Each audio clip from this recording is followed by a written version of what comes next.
नमस्कार. मी किरण ठाकूर, ज्योतिष्य आणि वास्तुतज्ञ.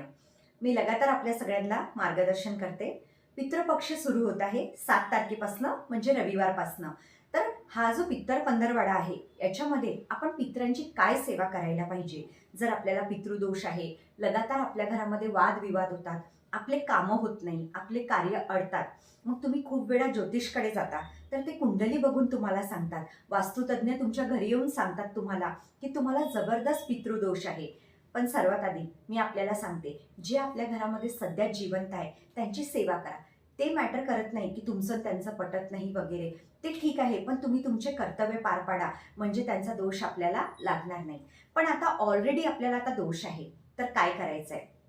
आपल्याला या पित्तर पंधरवड्या म्हणजे 7 तारखेपासूनच हा उपाय सुरू करायचा आहे, तर अमावस्या येईपर्यंत.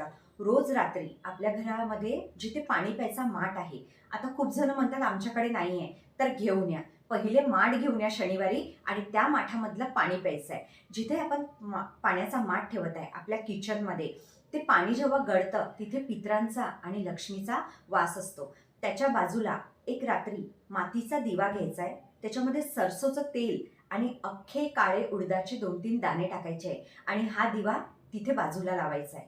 पण या दिव्याचं मुख दक्षिणेकडे म्हणजे साऊथ फेसिंग दिवा असला पाहिजे आणि तिथे आपल्याला आपल्या पितरांची क्षमा अर्चना मागायची आहे. हा दिवा जसा तुम्ही या पंधरवड्यामध्ये रोज संध्याकाळी लावणार आहे, तुम्हाला खूप चांगले रिझल्ट येतील. पितृदोष दूर होईल. आणि बघा, पितृदोष दूर होण्याचा दुसरा एक मार्ग असा असतो, की तुम्ही अन्नदान करा, कोणाची तरी मदत करा, है ना? प्रॅक्टिकली आपल्याला कर्मानुसार करायचं आहे, त्यानुसारच आपला दोष दूर होतो.